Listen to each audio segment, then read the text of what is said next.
local, late breaking. This is WDSU News at 6. Right now at 6, the state's legislative auditor is requesting all credit card records from the entire New Orleans City Council. Good evening, I'm Scott Walker. And I'm Salah Kim. WDSU Investigates broke this story a few hours ago. Investigative reporter Travers Mackle is live at City Hall with reaction. Travers. Hey there, Saul. The request is pretty straightforward. It was sent to the mayor's office last night. In that request, the Louisiana Legislative Auditor wants all copies of all credit card records dealing with every member of the New Orleans City Council. That includes mayoral candidate LaToya Cantrell. Now check out this. This is just one portion of that letter. In the letter, Legislative Auditor Daryl Papura says, I have recently learned that certain City of New Orleans City Council members may have used city credit cards improperly. In his request, the auditor details 9 things that he's asking for. They include a list of credit cards assigned to all City Council members, monthly statements for all credit cards assigned to City Council members, and detailed receipts for all credit card transactions made by City Council members. His request is for the last 4 years. The letter comes after WDSU Investigates first reported that LaToya Cantrell used her city credit card for questionable expenditures.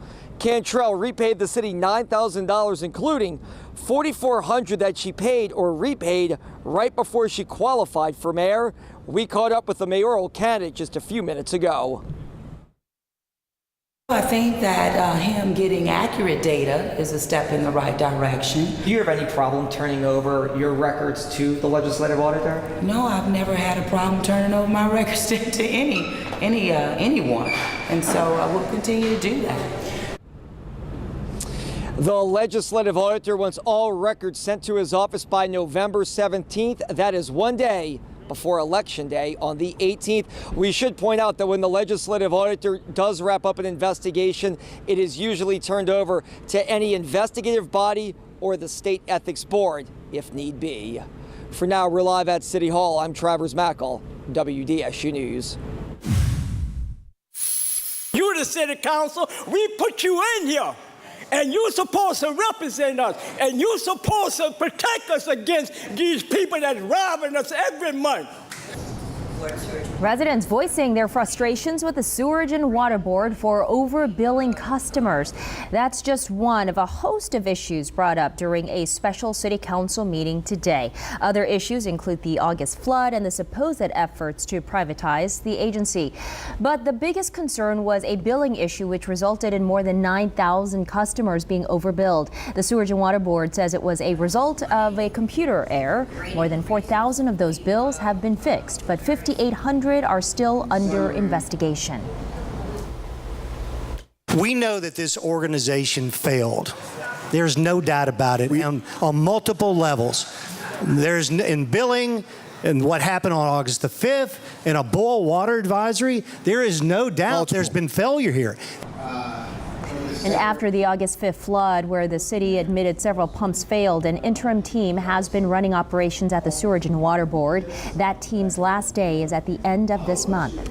2 of the Sewerage and Water Board's drainage pumps at the Dwyer Drainage Pump Station are being tested this week. People who live near the Morrison and Dwyer canals will notice a water level 3 to 4 feet higher than normal.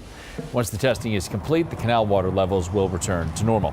The city of New Orleans has spent more than $50 million on Sewage and Water Board issues since August. That includes $41 million on power, $235,000 on water pumps, more than $6 million on drainage pumps, and more than $6 million on manpower.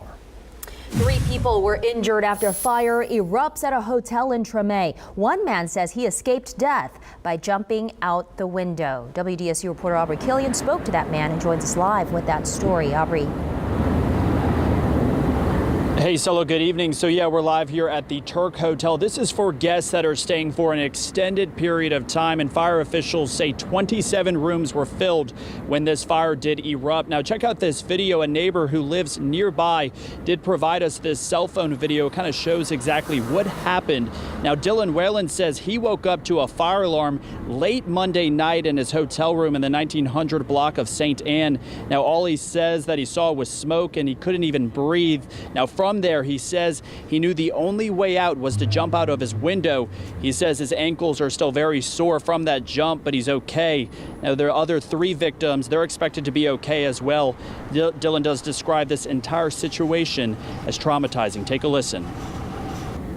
I got my window up, I had the burglar bars over the window, I busted those out, and I jumped out on the ledge, and I seen the fire to the left of me. I could feel the heat from, even in my room, I could feel the heat, and I just jumped out. It was, you know what I mean, there was no other way to get out. If I would've went down the hall, I wouldn't have made it. There's no way. So the cause of this fire is still under investigation, and I did speak with the property manager off camera. She says she is working with the owner to hopefully find a place for these people to stay. And in the last 5 to 10 minutes or so, we actually just saw a red cross truck pull up. So hopefully some people are getting the assistance they need to find a spot to stay tonight. Back to you. Aubrey, thank you. A mother is accused of hiding evidence from Slidell police to protect her son from a murder charge. Renee Holloway is accused of fatally shooting Jontrell Williams last Saturday outside of a Sweet 16 party. Police say Holloway gave his mother, Phaedra Robinson, the gun he used. That's when investigators say she hid it in a laundry basket in her bedroom. Robinson reportedly told detectives, quote, "Without a gun, you can't charge him." Residents in Jefferson got an update on projects and progress in the parish. It was the annual State of the Parish address put on by the Jefferson Chamber of Commerce. Parish President Mike Yenny prepared a video update on what is in the works for Jefferson. And after the presentation, Yenny and Councilmember Chris Roberts took questions from the audience.